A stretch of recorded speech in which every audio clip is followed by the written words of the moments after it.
कटोरी में एक बेलपत्र को आप नीचे रखिए, छोटी सी कटोरी उस बेलपत्र के ऊपर रखकर उसमें थोड़ा सा मधु, शहद, शंकर भगवान की साक्षी में शिव जी के सामने अगर शुक्रवार की शुक्रवार रखना प्रारंभ कर दो, धीरे धीरे संपदा की वृद्धि अपने आप होना प्रारंभ होगा। और शुक्रवार के दिन माता लक्ष्मी के लिए अग्नि में आहुति दीजिए।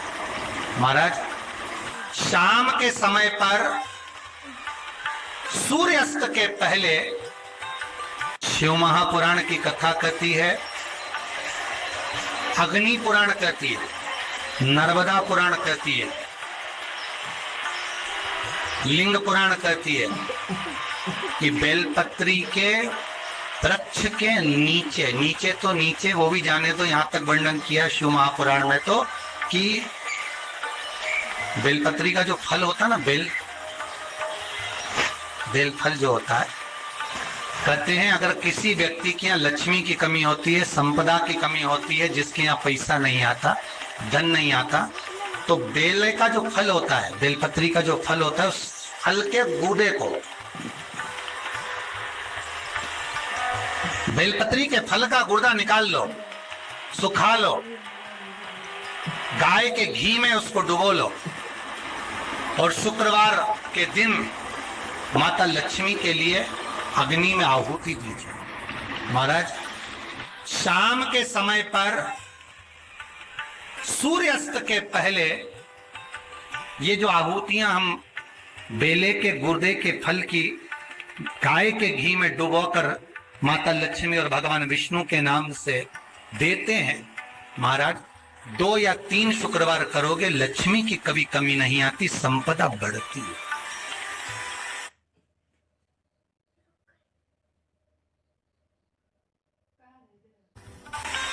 एक प्रयोग और कर देखना, कभी अगर मौका मिले आपको तो प्रयोग कर देखिए।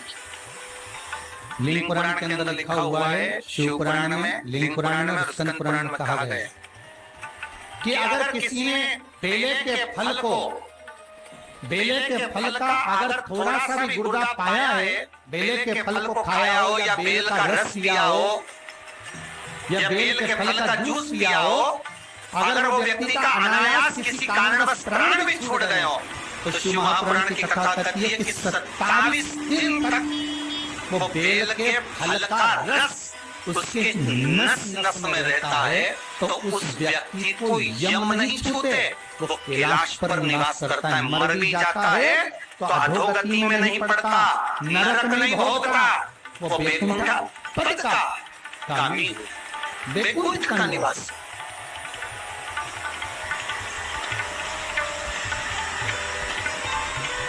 वैकुंठ का निवास।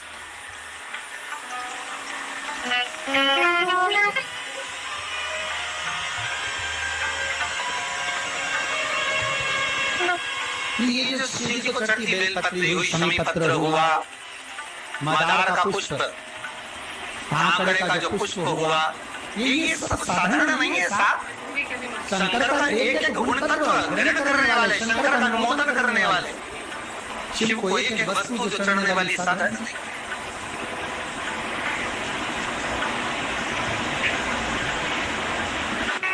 जिसके घर में संपदा की कमी होती है, जिसके घर में कर्जा बढ़ जाता है, लक्ष्मी नहीं आती, बहुत टेंशन की जिंदगी जीता है मनुष्य, व्यापार चल नहीं रहा, बहुत तकलीफ का जीवन चल रहा होता है, तो आज भी नियम है महाराज, इस सोमवार, शुक्रवार, ये 2 बार ऐसे हैं, इन 2 बार को यदि कटोरी में थोड़ा सा शहद रखकर, मधु रखकर, यदि लक्ष्मी जी का स्मरण किया जाए और माता लक्ष्मी जी का स्मरण कर कर एक लाल पुष्प उस कटोरी के सम्मुख में माता लक्ष्मी का नाम लेकर रखा जाए और बाद में वही शहद, वही मधु और वही पुष्प सोमवार का दिन और शुक्रवार के दिन लक्ष्मी का पूजन कर कर, स्मरण कर कर, दूसरे दिन शुक्रवार के दिन पूजन करें, शनिवार के दिन उस मधु का, उस पुष्प का विसर्जन करें, सोमवार के दिन पूजन करें, लक्ष्मी जी का स्मरण कर कर और मंगलवार के दिन अगर विसर्जन करें, 5 या 7 सोमवार या शुक्रवार को यदि आप मधु का भोग लक्ष्मी जी को लगाना प्रारंभ कर दें, शिव का नाम स्मरण कर कर, तो उसके घर में कभी संपदा की कमी नहीं होती, लक्ष्मी संपदा को बढ़ाती। शिव कथा कहती है नारी की जिंदगी में जब कोई विषम परिस्थिति आ जाती है, शुक्रवार के दिन बेलपत्री के वृक्ष के नीचे बैठकर व्रत का दिया लगाकर शरीर में जो रोग है उसका स्मरण करकर शंकर जी से विनय करकर, हे भोलेनाथ, आपने शुक्र देवता को संजीवनी मंत्र दिया है, तो क्या आप मेरे को वो मंत्र प्रदान नहीं करोगे? मेरे रोग, मेरी बीमारी, मेरे दुख को आप नहीं हरोगे? शिव से कहो, ये शरीर आपने दिया है और भजन करने के लिए दिया है, स्मरण करने के लिए दिया है, कीर्तन करने के लिए दिया है, तो संभालोगे भी आप। और बेलपत्री की ओर मुख कर घी का दिया लगाकर महामृत्युंजय मंत्र का स्मरण कर लेने पर धीरे धीरे धीरे धीरे धीरे धीरे वो रोग समाप्ति की ओर आता चले जाता है। जब व्यक्ति के जीवन में कोई राह नहीं सूझ रही है, कोई मार्ग नहीं मिल रहा हो, तब ये शिवलिंग है, जरा समझिएगा। एलईडी पर आपको दिखाया जा रहा है, मान लो ये शिवलिंग है, ये जलाधार है, ये जल यहाँ चढ़ाते हो तो वो पानी बहकर इधर आता है, जल बहकर इधर आता है। मान लो कोई राह नहीं दिख रही हो, आपको लग रहा है कि मैं बहुत फंस चुके हूँ और निकल नहीं पा रहा हूँ, मार्ग नहीं मिल रहा, थोड़ा सा लाल चंदन जहाँ ये जल बहता है इसके दोनों ओर, इधर गणपति इधर कार्तिकेय, थोड़ा थोड़ा लाल चंदन दोनों जगह पर लगाना प्रारंभ करो और उत्तर की ओर मुख कर कर दक्षिण में खड़े होकर शिव जी को जल चढ़ाना प्रारंभ करो। 3 या 4 दिन तक आपने अगर दोनों जगह पर चंदन लगाकर दक्षिण में खड़े होकर उत्तर की ओर मुख कर कर भगवान के शिवलिंग पर जल चढ़ाया, पहले लगाना चंदन दोनों ओर लाल और फिर जल चढ़ाना, 3 से 4 दिन में स्वयं मेरा भोले बाबा आपको मार्ग निश्चित कर देगा और रास्ते देगा। क्या लगेगा? 4 दिन कोई मार्ग यदि निश्चित नहीं। अच्छा, कई लोग ऐसे भी होते हैं कि वो केवल ये सोचते हैं कि हमने ये कर लिया, ऐसा नहीं। महापुराण की कथा कहती है कि आपको साथ में परिश्रम भी करना पड़ेगा, थोड़ी मेहनत भी करना पड़ेगा। स्पीकर चिपका कर देखिए, एक बार अपने द्वार पर अपनी चौखट पर लिख कर देखिए घर का वाइब्रेशन क्या करता है। 6 महीने का जमाना पर्चे पर लिखना, इतनी तारीख को चिपकाया था, मेरा आज 6 महीने के अंदर कितने शुभ कार्य हुए हैं, कितने मंगल कार्य हुए हैं, मेरे घर की आवक बढ़ी कि नहीं बढ़ी, मेरा वैभव बढ़ा कि नहीं बढ़ा, मेरा घर में शांति बढ़ी कि नहीं बढ़ी। उस श्री शिवाय नमस्तुभ्यम बोलने वाले का मुख पर क्यों, किस लिए लिखना? क्योंकि तुम्हारे दरवाजे पर जो आएगा, दरवाजे पर पहले पड़ेगा, उसके दरवाजा खोलते से उसके मुख का तुम दर्शन करोगे तो तुम्हारा कल्याण अपने आप होना प्रारंभ हो जाएगा। आपके दरवाजे पर श्री शिवाय नमस्तुभ्यम लिखा है, किसने दरवाजा बजाया, बेल बजाई, घंटी बजाई और आपके दरवाजे पर आकर खड़ा हुआ, उसने सबसे पहले क्या पढ़ा? बोलो जम के। सबसे पहले पढ़ा उसने श्री शिवाय नमस्तुभ्यम। उसका पढ़ते ही उसके मुख का दरवाजा खोलते ही दर्शन करोगे, अपना कल्याण हो रहा, अपना स्वयं का कल्याण हो रहा।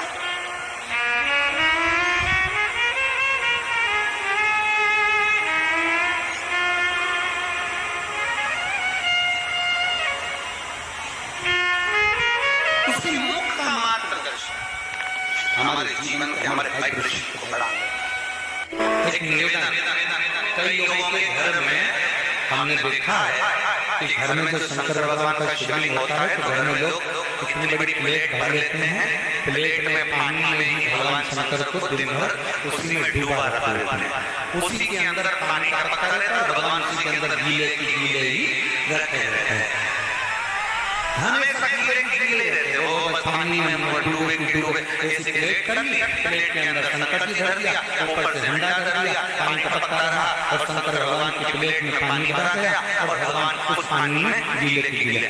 शिव महापुराण की कथा करती है, मंदिर की बात दूसरी है, घर की बात दूसरी है।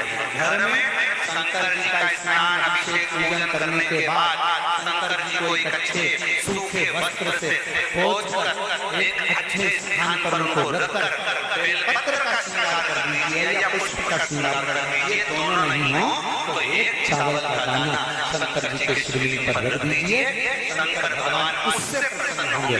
और कोई तुमसे कहे मंदिर में भगवान को 24 घंटे अगर उसके पानी के अंदर गीला कर रख दो, भगवान को उसके अंदर रख दो, प्लेट में भर कर रख दो, पानी में डुबो कर रख दो, नहीं, भगवान शंकर की श्रेष्ठता आप हृदय से एक बार स्नान कराकर उनको ले जाकर सूखे स्थान पर रख दो, प्लेट में रख दो, कोई वस्तु में रख दो, कोई स्थान पर रख दो, और बन सके एक बेलपत्र नहीं है, पुष्प नहीं है, चावल का दाना भी नहीं है, पीला चंदन, लाल चंदन या सफेद चंदन बाबा को समर्पित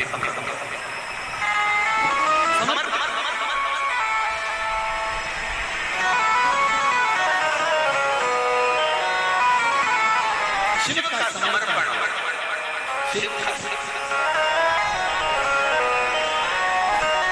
और एक और बात, आज इस सुदर्शन धाम की पवित्र माटी पर चल रही, कंकर शंकर की भूमि पर चल रही ऑनलाइन शिव महापुराण की कथा में एक बात और अपनी में बिठा लो शिव बेटी, शिव महापुराण की कथा मान लो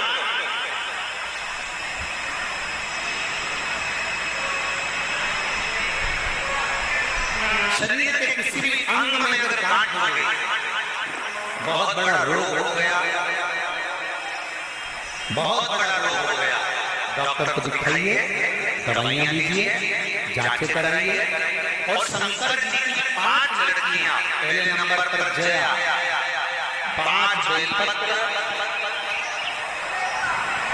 लेकर जाओ, एक बेलपत्र जया शिव शंकर, जम के बोलो जया शिव शंकर, एक बेलपत्र अशोक सुंदर देवी जगह पर समर्पित कर।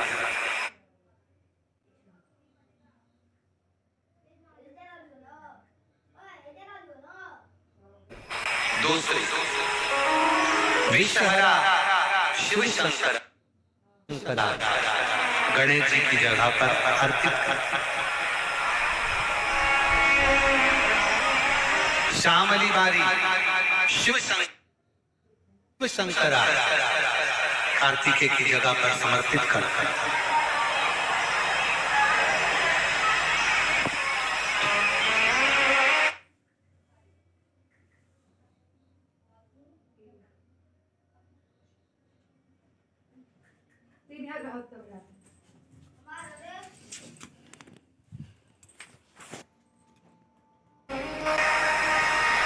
दो तली शिव शंकर जगत जननी जगदम्बा का जो हस्त कमल है पीठी का, उस पर समर्पित कर। और देव, जम के बोलो देव शिव शंकर कहकर शिवलिंग पर समर्पित कर। 5 बेलपत्र लोटा भरकर जल लेकर गए हो, 5 स्थान पर धीरे धीरे समर्पित करें।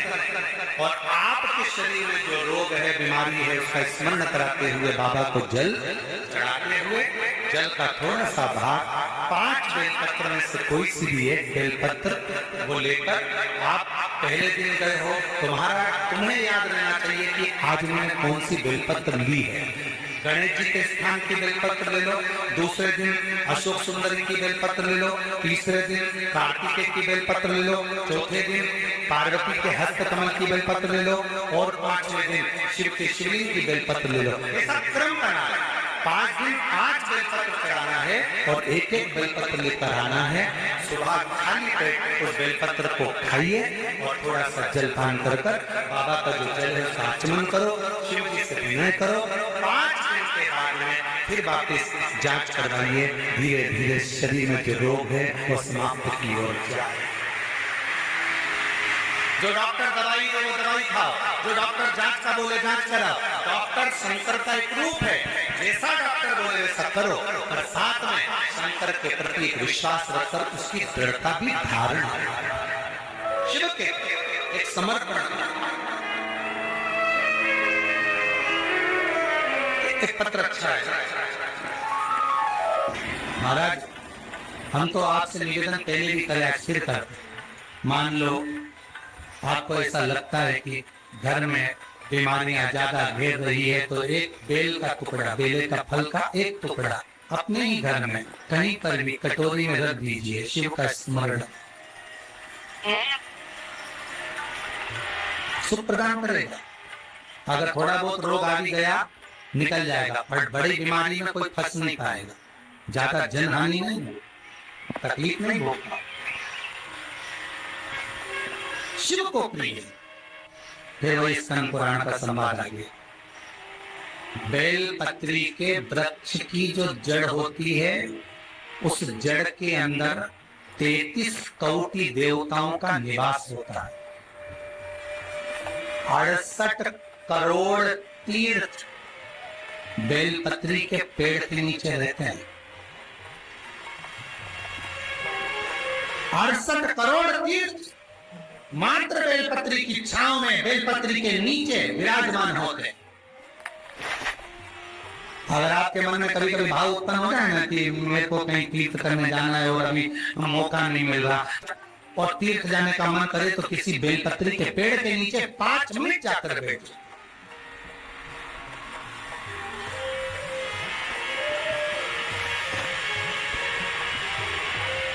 और जप लो, श्री शिवाय नमस्तुभ्यम। जितने बैठे हो टीवी के सामने प्रेम से बोलो, श्री शिवाय नमस्तुभ्यम।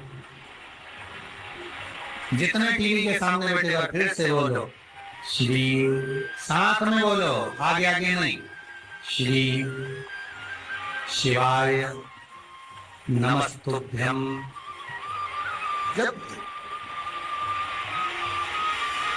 जब तुम्हारा मन करे मुझे चारों धाम जाना है, जब तुम्हारा मन करे कि मुझे काशी जाना है, जब तुम्हारा मन करे मुझे उज्जैनी जाना है, जब तुम्हारा मन करे कि मुझे ओंकारेश्वर, मुझे सोमनाथ जाना है, भीमाशंकर, बैद्यनाथ, मल्लिकार्जुन जाना है, केदारेश्वर जाना है, बस नागेश्वर जाना है, थोड़ी देर के लिए बेलपत्री के पेड़ के नीचे जाकर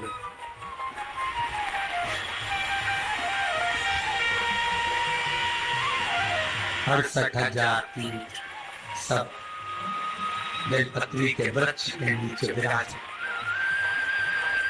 जहां पर देवराज के प्राण छूटे वहां बेलपत्री का पौधा है, बेलपत्री का वृक्ष है।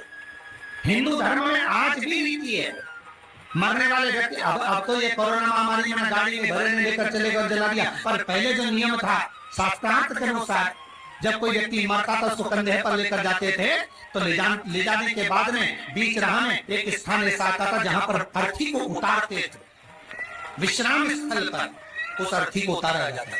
और वो केवल विश्राम स्थल ऐसे नहीं होता था, वहां पर बेलपत्री का पौधा होता था, पेड़ होता था, उस बेलपत्री के वृक्ष की छांव उस मुर्दे पर भी पड़ जाती थी, तो उसको यम की कैद नहीं भोगना पड़ा, उसको यम की कैद, यम की त्राण, इसलिए उस बेलपत्री के पौधे के नीचे उसको विश्राम दिया जाता।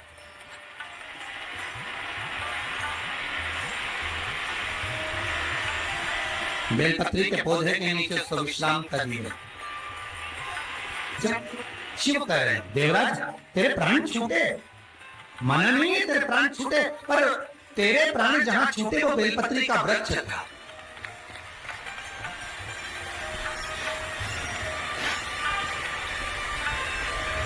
और अब तुझे यहां नहीं रहना है, अब तुझे कैलाश पर रहना। तो कैलाश पर क्यों? शंकर भगवान बोलते हैं ये मृत्यु लोक जो है ना, पृथ्वी, ये भूमि जो है ना, ये मेरी निवास स्थली है, ये मेरा घर है।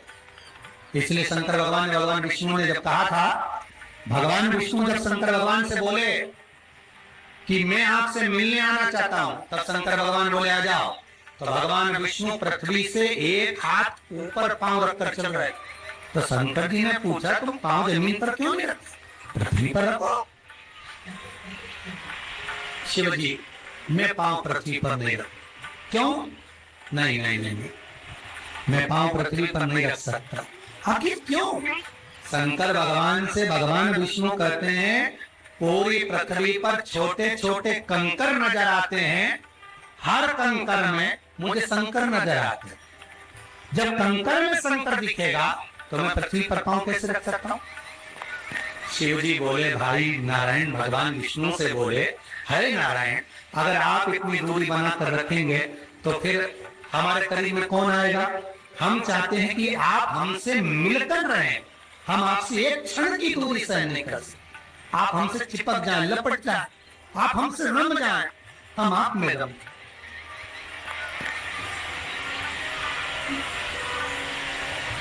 कुछ ऐसा कर दो, शंकर जी कह रहे हैं नारायण कुछ ऐसा कर दो कि शंकर नारायण से दूर नहीं रहे, नारायण शंकर से दूर नहीं रहे, ऐसा कुछ कर दिया जाए। तब भगवान शिव ने भगवान विष्णु से कहा एक काम हो सकता है कि आप सांप बन जाओ। भगवान विष्णु ने पूछा मैं सांप बन जाऊं क्यों? शंकर भगवान कहते हैं सांप बन जाओगे तो मैं गले में आपको डालकर रखूंगा, आप मुझसे चिपके रहोगे, मैं आपसे चिपका रहूंगा, आप मुझसे लगे रहेंगे, मैं आपसे लगा रहूंगा, दूरी नहीं रहेगी एक क्षण की भी। और भगवान विष्णु सर्प बन गए, भगवान विष्णु सांप बन गए। सांप बने भगवान शंकर बने, भगवान विष्णु जब सर्प बने और सर्प बनकर भगवान शंकर ने अपने गले में भगवान विष्णु को धारण कर लिया। आज भी शंकर भगवान के गले में जो सांप पड़ा हुआ है वो सांप केवल सर्प नहीं है, वो भगवान विष्णु का ही एक अवतार।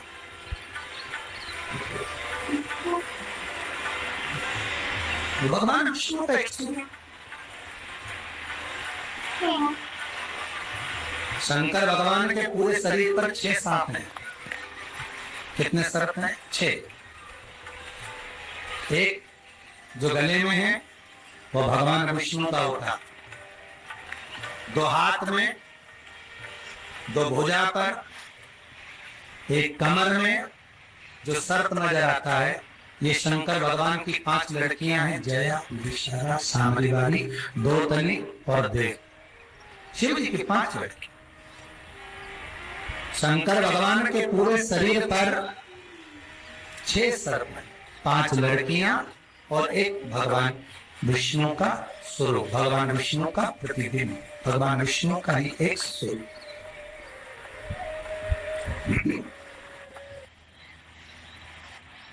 जितने आस्था के नाम पर कथा सुन रहे हो, जितने फेसबुक और यूट्यूब पर सुन रहे हो, बहुत सावधानी से सुनना।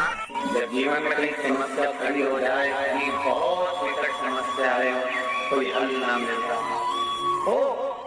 हो जाता है जीवन में, कोई घड़ी ऐसी आके खड़ी हो जाती है जहाँ पर हमको सोचने के लिए समय नहीं है। तब महापुराण की कथा वर्णन करती है शुक्रवार के दिन अगर शंकर के मंदिर में जल चढ़ाया जाए तो नारी का अखंड सौभाग्य होता है। शिव कथा कहती है नारी की जिंदगी में जब कोई विषम परिस्थिति आ जाती है, एक नारी शुक्रवार के दिन बेलपत्री के वृक्ष के नीचे बैठकर व्रत का दिया लगाकर शरीर में जो रोग है उसका स्मरण करकर शंकर जी से विनय करकर, हे भोलेनाथ आपने शुक्र देवता को संजीवनी मंत्र दिया है, तो क्या आप मेरे को वो मंत्र प्रदान नहीं करोगे? मेरे रोग, मेरी बीमारी, मेरे दुख को आप नहीं हरोगे? शिव से कहो ये शरीर आपने दिया है और भजन करने के लिए दिया है, स्मरण करने के लिए दिया है, कीर्तन करने के लिए दिया है, तो संभालोगे भी आप। और बेलपत्री की ओर मुख कर घी का दिया लगाकर महामृत्युंजय मंत्र का स्मरण कर लेने पर धीरे धीरे धीरे धीरे धीरे धीरे वो रोग समाप्ति की ओर आता चलेगा। श्री शिवाय नमस्तुभ्यम। वीडियो अच्छा लगे तो वीडियो को लाइक सब्सक्राइब कमेंट करना मत भूलिए और ज़्यादा से ज़्यादा शेयर करें। आप लोग मेरा वीडियो पूरा देखें।